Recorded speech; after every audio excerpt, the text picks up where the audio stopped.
Hello, I'm Tamsin Winter, and I'm going to be reading you an extract from my novel for teens, Jemima Small versus the Universe. I hope you enjoy. Chapter 1. Space. I'm going to tell you the word that ruined my entire life. Big. Jemima Big, Jemima Big, Jemima Big. Jemima's as big as a whale, which is completely stupid.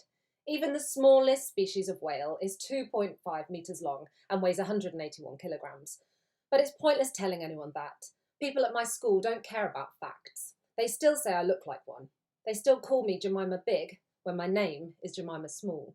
It's typical of my life that I look like the exact opposite of my own name. And you can't change a name when you're 12 because the government doesn't let you. Not without your parents' permission, anyway. And considering I haven't seen my mum since I was 6, and my dad never lets me do anything good, it's not going to happen. Begging doesn't work with my dad. Neither does emotional blackmail. He's unsympathetic to my problems, mainly because he doesn't believe I have any. Even though she left, I wish I had my mum's surname. Jemima Bouvier sounds a million times better than Small. Adjectives as surnames should not be allowed.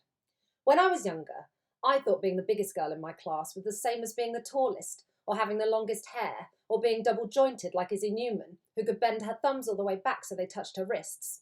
I thought my size was a simple fact of nature, like the freckles on my forearms, and Izzy Newman bending her fingers into weird shapes at break time. Then there was this day at the beach when I figured out I was wrong. Like, majorly wrong. It happened during the summer holidays, a few months before I turned 8. Nana was staying at ours, and Dad suggested we all go to the beach. We'd gone to the beach almost every day of the holidays anyway. It's like zero point 0.4 miles from our house. So close, I can hear the sea from my bedroom. Which might sound good, but it's the reason we never go on a proper holiday abroad. Dad thinks going rock pooling and then putting 2p's in the coin pusher game at the arcade counts as a summer holiday. It doesn't. It's technically staying closer to my house than going to school. The first bad thing to happen that day was when I came downstairs in my bikini. The straps were digging in, so I went to show Dad the red marks under my armpits. As I walked into the living room, Dad gave Nana this look I hadn't seen before. It was probably the exact same look the commander of the Apollo 13 space mission had on his face when he found out their oxygen tank had exploded. Like, Nana, we have a problem. Dad took me to Dolphin Bay Beachwear, this swimsuit shop on the promenade. Dolphin Bay is the name of the beach. It's kind of false advertising because you never see any dolphins there. My brother, Jasper, said he saw some through his binoculars once, but he could have been lying. It's the type of thing he does. Dad said dolphins sometimes come here to mate, so actually I'm glad I've never seen any. The lady in Dolphin Bay Beachwear had penciled on eyebrows. I know because one of them was slightly smudged, and she raised them as soon as we walked in. She looked down at my tummy and declared, "You're very round," in a voice that made it sound like a compliment. But when I looked up at Dad, he was smiling at her apologetically, as though the shape of my tummy was something he should be sorry about. He was standing right next to me, with his hand resting on my shoulder. But suddenly, I felt like he was galaxies away. "Puppy fat," he said eventually, and rubbed his beard, like he always does when he doesn't know the answer to something. The lady said to me, "Never mind, dear. I have some swimsuits that will help disguise it a little." My cheeks burned, and I felt intensely stupid, like that time in year 4 when Miss Reed discovered I could do long multiplications in my head. She made me stand at the front of the class and asked me to work out 391 times 39. But I got the answer wrong because this boy, Dylan Taylor, was making annoying faces at me, and I forgot to add one of the carried over numbers. Miss Reed probably felt a bit stupid that day too. She had got a new poster for our classroom that said, "A diamond is a chunk of coal that did well under pressure." And I informed her that diamonds aren't even formed from coal. She said, "Motivational posters don't always need a factual basis, Jemima," which probably tells you everything you need to know about Miss Reed. Luckily for her, a question about diamond formation didn't come up in our SATs. But knowing how diamonds are formed and doing long multiplication in my head didn't help me at Dolphin Bay Beachwear. I folded my arms over my stomach and followed the raised eyebrows lady to a rail of swimsuits, wondering why no one had told me before that I was supposed to disguise my stomach, and feeling utterly brainless that I hadn't figured it out by myself. She held up a black swimsuit, but Dad pretended to faint when he saw the price tag and told me to choose something from the sale rack. Maybe because he didn't think I'd been humiliated enough. When we finally got to the beach, I walked down to the plank with Jasper. It's this wooden platform that juts out above the sea. No one knows who built it. It's been there for years, apparently. My dad remembers it from his childhood, so it could have been there for centuries. It was busy with tourists, so we had to queue up. The wooden steps were wet because of the sea spray, and I walked up slowly so I didn't slip. The proper word for sea spray is spindrift, but if you call it that, people look at you weird. Jasper ran all the way along the plank and dived in. He always dives in. He says it's 7 metres high, but Jasper exaggerates everything, mostly his own intelligence.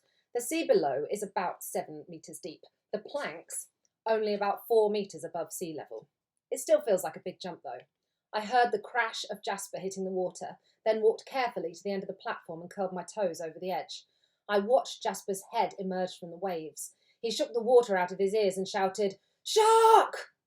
I ignored him. He says that every single time. The only sharks around here are basking sharks, and they don't even attack humans, so he was being doubly stupid. I took a deep breath, pinched my nose, and peered down at the water. Then I heard a voice behind me. "A whale more like." Someone sniggered and said, "Yeah, watch out for the tidal wave." I wanted to tell them that tidal waves are caused by gravity, not by someone jumping off the plank, so it was an idiotic thing to say. But they looked a few years older than me, and I was worried about my new swimsuit not disguising my stomach properly. Anyway, from the way they were both laughing, I could tell they didn't care about scientific facts. I tugged at the edges of my swimsuit, trying to cover an extra centimetre of flesh. Then I heard someone else. It was only just louder than a whisper. "She's grotesque." But it wasn't someone young this time. It was a woman about my dad's age. Her wet hair was swept back, and her swimsuit had shapes cut out of the sides, revealing a tummy that looked flat, not round like mine. She glanced at my stomach for a split second, then looked at her husband and shook her head. My brain stopped thinking about gravity and whales and tidal waves then, because I could feel their disapproval surrounding me, like water vapour condensing into tiny droplets and forming a fog. It clung to my skin, and suddenly I understood the look Dad had given Nana that morning, and why I needed a swimsuit with brand new tummy-shaping silhouette flattering technology. I jumped into the sea and swam back to shore without stopping. Jasper called me a few times to come back, but I carried on, even though I was almost out of breath. When Nana asked why I was crying, I told her some boys had called me a whale.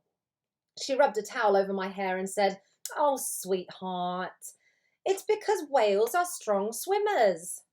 But I knew she was lying.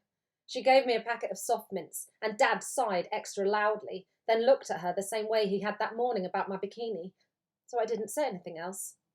Maybe you think people can't weigh you with their eyes, but they can.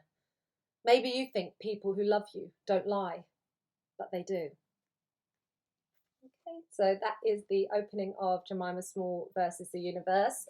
It's really a story about how she builds up her self-confidence and self-belief from that very low point that we meet her on. I really hope you enjoy it, and I hope to see you soon.